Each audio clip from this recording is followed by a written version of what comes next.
आज हम ऐसी सभ्यता के बारे में अध्ययन करेंगे जो हमें विश्व की प्राचीनतम सभ्यता के समक्ष लाती है और साथ ही साथ यह देखेंगे कि हड़प्पा सभ्यता किस प्रकार भारत के राष्ट्रीय आंदोलन में एक सहायक सिद्ध होता है। तो अगर आप हमारे चैनल में नए हैं तो चैनल को सब्सक्राइब कर लीजिए और नेक्स्ट वीडियो नोटिफिकेशन के लिए बेल आइकन को प्रेस कर लीजिए। तो शुरुआत करते हैं। आज का टॉपिक है हड़प्पा सभ्यता, हड़प्पन सिविलाइजेशन। इस सभ्यता के नाम को आप अन्य कई नाम से सुने होंगे। तो आज हम देखेंगे प्रमुखता में हड़प्पा सभ्यता का परिचय देखेंगे, उसका नामकरण देखेंगे, खोज देखेंगे, साथ ही साथ काल निर्धारण, भौगोलिक विस्तार किस प्रकार हुआ है। तो सर्वप्रथम शुरुआत करते हैं परिचय। तो सबसे पहले आपको बताना चाहूँगा कि हड़प्पा सभ्यता जिस समय 1921 तक खोज नहीं हुआ था, उस समय ब्रिटिश अधिकारियों का मानना था कि भारत की कोई प्राचीन सभ्यता नहीं है, हम यूरोपियन भारतीयों से श्रेष्ठ हैं, भारत की कोई प्राचीन सभ्यता नहीं है।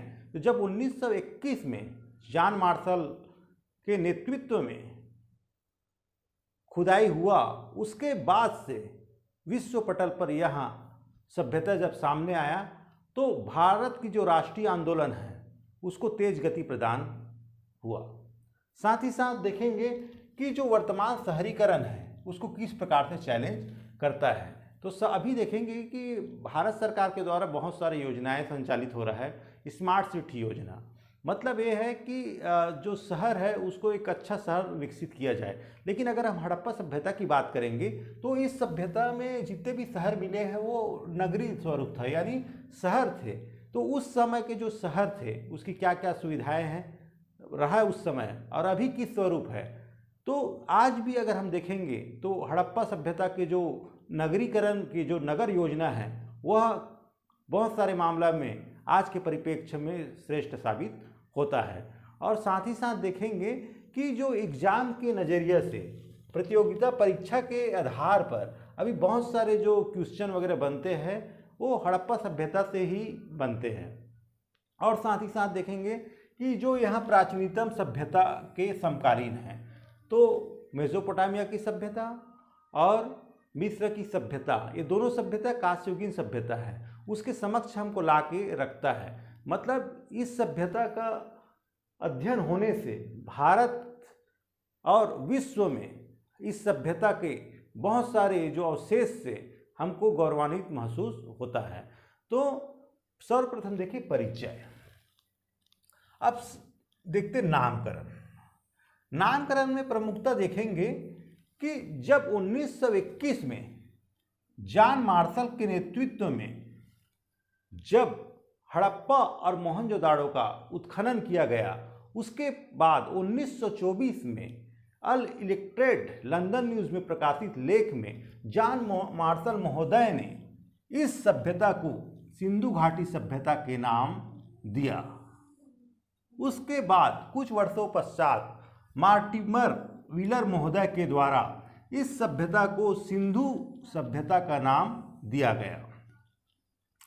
यह जो सभ्यता है वो तांबा और टीन का जो मिक्सिंग है, कांसा, यानी कांसा प्राप्त हुआ है, तो इसको कांस्ययुगीन सभ्यता बोलते हैं।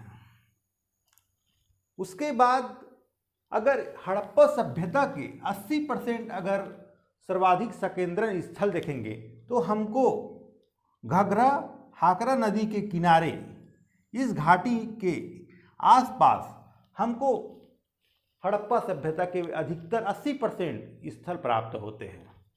इसके कारण इस सभ्यता को सिंधु, क्योंकि सिंधु नदी के आसपास भी बहुत सारे हड़प्पा सभ्यता स्थल प्राप्त हुए हैं। सरस्वती नदी के किनारे, यानी घाघरा हाकरा नदी का प्राचीनतम नाम क्या है? सरस्वती नदी। इसके कारण इसको सिंधु सरस्वती सभ्यता भी कहते हैं। लेकिन हड़प्पा सभ्यता के बहुत सारे स्थल हमको जम्मू कश्मीर में, हरियाणा में, पंजाब में, राजस्थान में, गुजरात में, यानी सिंधु नदी और सरस्वती नदी के अन्य जगह और हमको प्राप्त होते। इसके कारण इस सभ्यता को उपयुक्त नाम है हड़प्पा सभ्यता, हड़प्पन सिविलाइजेशन उचित है और आज यही नाम प्रचलित है। अब देखते इसकी खोज।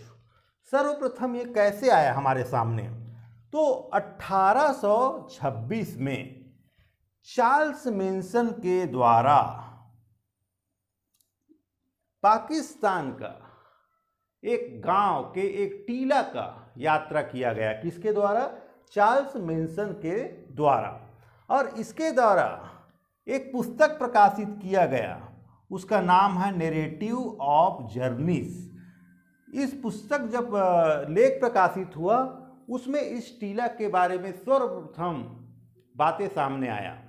उसके बाद देखेंगे 1853 में अलेक्जेंडर कनिंघम, ये ब्रिटिश कंपनी के एक सैन्य अधिकारी थे, सैन्य अभियंता थे। इनके मित्र ने एक मुहर दिया। वो किसका मुहर था? विशप का मुहर, यानी एक सांड का मुहर प्राप्त हुआ। उसके मित्र ने किसको दिया? अलेक्जेंडर कनिंघम को। उसके बाद 1856 में जब कराची से लाहौर रेलवे लाइन बिछाया जा रहा था, तो जब ईंटों की आवश्यकता महसूस हुआ, तो जॉन और विलियम दोनों भाई थे, ब्रंटन बंधु। इन दोनों बंधुओं के द्वारा जो रेल लाइन बिछा रहे थे, तो इस टीला से, जहां पर चार्ल्स मेंशन यात्रा किए थे, वहां पर उस टीले से जो ईंट को निकाल के किसमें प्रयुक्त कर रहे थे? रेल लाइन बिछाने में। यहां पर भी हड़प्पा सभ्यता की जानकारी सामने नहीं आया था। उसके बाद 1872 में ASI, भारतीय पुरातत्व सर्वेक्षण विभाग के जो अधिकारी थे कनिंघम, उसने सेकंड टाइम यात्रा किया। सेकंड टाइम, फर्स्ट टाइम यात्रा कहां पर किया? यहां पर। सेकंड टाइम 1872 में। तो जब कनिंघम महोदय इस क्षेत्र का जब दौरा किए, तो वहां पर उनको बहुत सारे मोहर, पुरातत्व अवशेष, बहुत सारे औजार, मृदभांड प्राप्त हुए। उसके बाद 1912 में J.A. फ्लीट महोदय के द्वारा यहाँ पर जो प्राप्त पूरा अवशेष के आधार पे रॉयल एशियाटिक सोसाइटी में एक लेख प्रकाशित किया गया, जो हड़प्पा सभ्यता से संबंधित था, लेकिन हड़प्पा सभ्यता पूर्ण रूप से प्रकाशित सामने नहीं आया था। उसके बाद 1921 में ASI के महानिदेशक कौन थे उस समय? John Marshall. उसके नेतृत्व और निर्देशन में दो भारतीय पुरातत्वविद, दयाराम साहनी और राखाल दास बनर्जी। दयाराम साहनी द्वारा पाकिस्तान का एक जगह, गांव हड़प्पा का उत्खनन प्रारंभ किया 1921 में। उसी प्रकार राखाल दास बनर्जी के द्वारा मोहनजोदाड़ो 1922 में इस जगह का उत्खनन किया गया, और यहाँ से बहुत सारे हमको एक सभ्यता का रूप सामने आया। उसके बाद जॉन मार्शल महोदय ने 1924 में अपनी पुस्तक एक न्यूज़ अल इलेक्ट्रेड लंदन न्यूज़ में एक लेख प्रकाशित किया और विश्व पटल में इस सभ्यता को सामने रखा, जिसका नाम उसने क्या दिया था? सिंधु घाटी सभ्यता। अब देखेंगे इस सभ्यता का काल निर्धारण। काल निर्धारण के संदर्भ में बहुत सारे विद्वानों, पुरातत्वविद के द्वारा बहुत सारे तिथि दिया गया है, लेकिन प्रमाणित तिथि हमको जो प्राप्त हुआ है वो 2500 से 1750 BC के मध्य, इस अवधि में। इसका आधार क्या था? कार्बन 14, रेडियो कार्बन 14 के आधार पर इस समय अवधि को 2500 से 1750 BC निर्धारण किया गया, और यह निर्धारण किया गया इतिहासकार रोमिला थापर और DP अग्रवाल महोदय के द्वारा। अब इसका विस्तार देखते हैं, भौगोलिक विस्तार। भौगोलिक विस्तार कहाँ कहाँ फैला हुआ है, तो मैं आपको बताना चाहूँगा कि जो इसका विस्तार है, वर्तमान पाकिस्तान, वर्तमान भारत और कुछ जगह अफगानिस्तान क्षेत्र में हमको प्राप्त हुआ है। अगर टोटल स्थल देखेंगे अभी तक इस सभ्यता के 2800 स्थल हमको प्राप्त हुए। साथ ही साथ अगर इस सभ्यता का आकार देखेंगे तो त्रिभुजाकार क्षेत्र में फैला हुआ है, और 15 लाख वर्ग किलोमीटर क्षेत्रफल में, 15 लाख वर्ग किलोमीटर क्षेत्रफल में फैला हुआ है। कौन सा आकार में? त्रिभुजाकार के में। कितने स्थल प्राप्त हुए? 28 सब स्थल प्राप्त हुए। और इस सभ्यता का अगर अवस्थाएं देखेंगे तो हम 3 अवस्था निर्धारित करेंगे, first, second and third. First phase प्राक हड़प्पा सभ्यता, दूसरा विकसित हड़प्पा सभ्यता, तीसरा होगा परवर्ती हड़प्पा सभ्यता। तो पहला का निर्धारण देखेंगे, टाइमलाइन 3200 से 2600 बीसी के मध्य। और इस अवधि में भारत में 179 हड़प्पा सभ्यता स्थल प्राप्त हुआ है, पाकिस्तान में 121। उसी प्रकार देखेंगे विकसित हड़प्पा सभ्यता, इसका टाइमलाइन है 2500 से 1800 बीसी के मध्य। भारत में देखेंगे स्थल 570 और पाकिस्तान में देखेंगे 297। उसी प्रकार परवर्ती हड़प्पा सभ्यता में देखेंगे 1700 से 1300 बीसी के मध्य, इसका स्थल देखेंगे 980 भारत में। उसी प्रकार 317 पाकिस्तान में। अगर सर्वाधिक स्थल देखेंगे इस हड़प्पा सभ्यता का तो हमको कहाँ पर प्राप्त हो रहा है? घाघरा आकरा नदी यानी प्राचीनतम सरस्वती नदी के किनारे। और वह क्षेत्र एक तरह से थार का इलाका आता है, थार का जो मरुस्थल है। अब जो थार का मरुस्थल है, एक तरफ है आपका राजस्थान और एक तरफ है आपका पाकिस्तान। और यहाँ पर जो थार का जो इलाका है, थार मरुस्थल का इलाका, इसी को चोलिस्तान बोलते हैं। तो यहाँ पर हमको चोलिस्तान इलाका में 279 हड़प्पा सभ्यता स्थल प्राप्त हुआ है। उसके बाद देखेंगे सेकंड नंबर में हमको सिंध क्षेत्र में प्राप्त होता है, पाकिस्तान का सिंध क्षेत्र।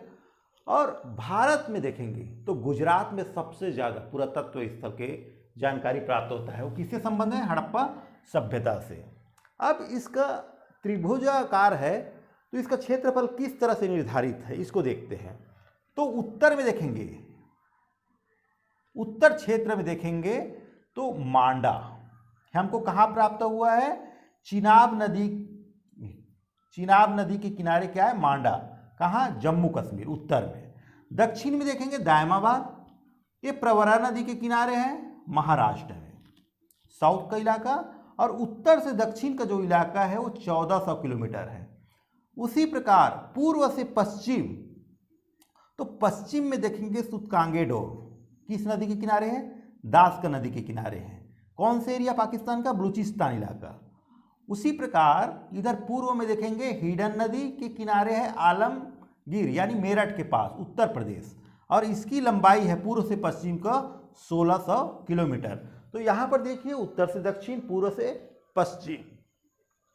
और ये टोटल जो क्षेत्रफल है वो कितना है? 15 लाख वर्ग किलोमीटर इसका टोटल क्षेत्रफल। अब यहाँ पर देखते हैं कि जो तीनों स्टेज का जो कौन कौन से हड़प्पा स्थल हमको प्राप्त हुए। तो सबसे पहले अगर तीनों में मिक्सिंग देखेंगे, जो तीनों का काल प्रतिनिधित्व करता है, कौन कौन सी जगह? मांडा, उसके बाद बनवाली, राखीगढ़ी, सुरकोटका गुजरात, उसके बाद धौलावीरा।